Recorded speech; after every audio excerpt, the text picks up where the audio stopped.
Okay, can you all see this? It's a narrative paragraph example. Have you been taught this page already earlier? Okay, we're just going to go over this, and it has an example of a narrative paragraph, and we're going to answer some questions about it, and we'll take turns reading. Okay, I'll start. Okay, a narrative paragraph example. Remember that a narrative paragraph tells a story that is meaningful and significant. A paragraph about a trip to the beach would be boring, but writing a paragraph about your first time at the beach and why it was so important to you would be better. Okay, so here's an example, and I might ask you to read, so follow along, okay? Totem Pole by A. Williams. My grandparents' house was a magical place for me when I was a little girl. There was an amazing loft where I could spy down on my brothers, a smelly chicken coop to visit every morning to check for fresh eggs, a wonderful swing in a gigantic old maple tree, and a tall black totem pole on the front steps. The totem pole had always fascinated me, and I loved to stare into the blank eyes of the Thunderbird at the top and wonder what he was thinking. Okay, good. And what is another way the author could have begun the paragraph? So either one. Can you think of how the author could have begun the paragraph? Exactly. Yeah, what a good example. Okay, any other ideas of how the author could have begun the paragraph?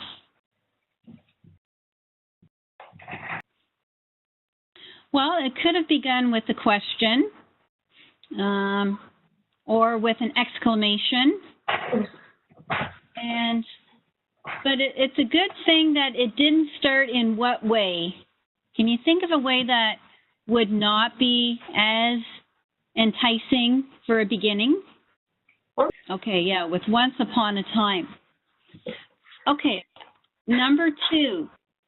Notice how the paragraph builds to a climax. For Jonathan, what is a climax? Yes, the height of interest. Very good. Which sentence would you say is the climax or high point of interest in the story? How about Alex? The climax would be the most exciting part where you have to keep reading to find out what happens. Okay, yeah, that's right. Okay, now that is, yeah. Okay, so I would say the other one was a rising action, but certainly leading up to it. And then the climax, right, when that sharp sting happens. Okay. Either one, choose 3 words from the paragraph that you think were helpful in expressing or explaining an idea. So good word choice. That's in right towards the end, yes? That's an expressive term. Good. Yay. Perfect. Good one. Okay, one more at least. I like the word chiseled. Marveling instead of wondering about. That's a good use of words as well.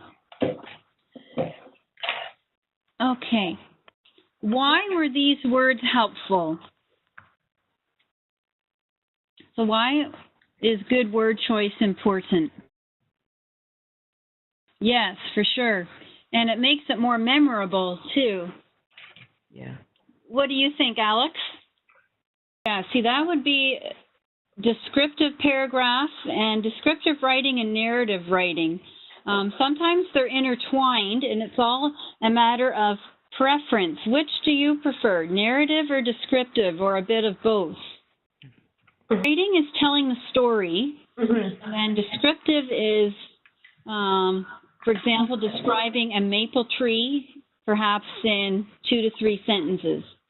Now, descriptive was very popular about 100 years ago. A lot of the books back then are very descriptive, but with not as much action. And I don't think they get picked up as much as today's authors' books.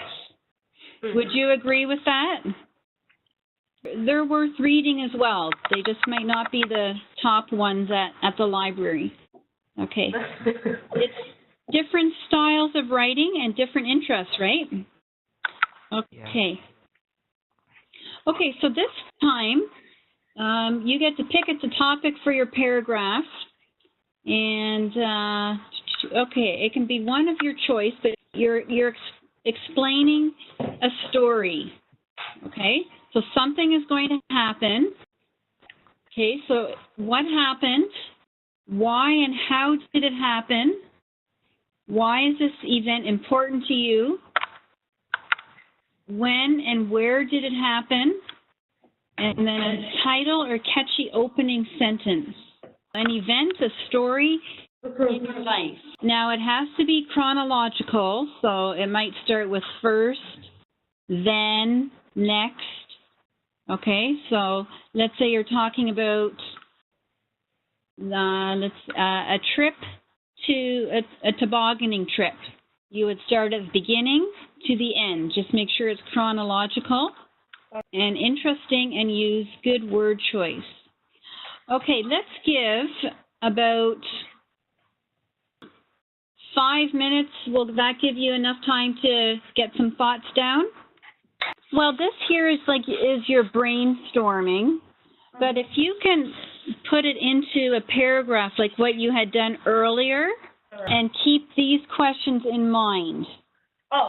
This one's going to be a little shorter, maybe about 7 minutes.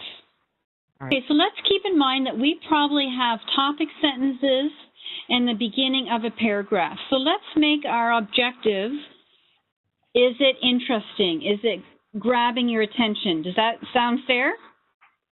Okay, so we're not looking at a whole paragraph. We just want to see if how you started grabs our attention and how the word choice is.